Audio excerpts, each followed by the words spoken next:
महाभारत रामायण कथा गुड़ाक जाचु महाभारत समय गुरु द्रोणाचार्य समस्ते आम अवगत अच्छु गुरु द्रोणाचार्य ना शुणा शिष्य एपटे कौरव मान शिष्य थे और पांडव मान शिष्य थे किंतु कृष्णा भाई कथा माने कौरव माने और पांडव मान जो शिष्य माने गुरु प्रशिक्षण दौले ट्रेनिंग करते तो ये समय से दिने समस्त को कहले चल जा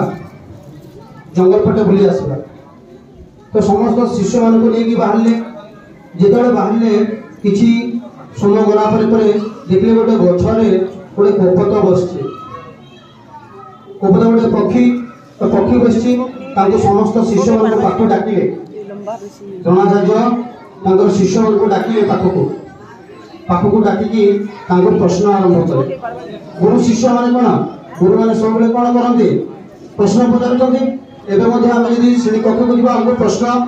सामना करने को हम से प्रकार डाकिले आ कि प्रश्न कले प्रथम युधिष्ठिर महाराज को डाकिले युधिष्ठिर पंच पांडव जो ज्येष्ठ भाई डाकिले आ कहले युधिष्ठिर तुम पक्षी को देखुच गछ को देखदेले गछ तुम कौन देखुच युधिष्ठिर उत्तर देले ना पक्षी बस बहुत सुंदर भाव से घर बस ठीक अच्छे युधिष्ठिर तुम अपेक्षा कर दुर्योधन को डाकिले दुर्योधन आसिले दुर्योधन आसला देखिले प्रश्न है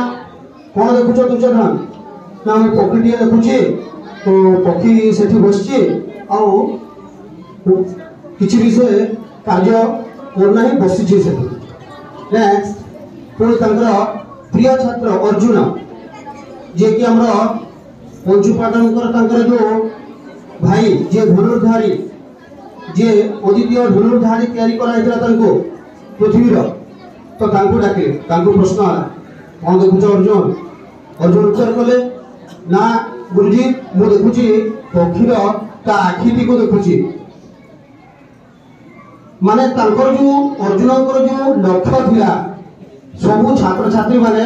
एमती हमरो निजर जदि गोल ओरिएंटेड हवा लक्ष्य ओरिएंटेड हवा निजर लक्ष्य को रखिबा से जेहेतु गोटे योद्धा तांकर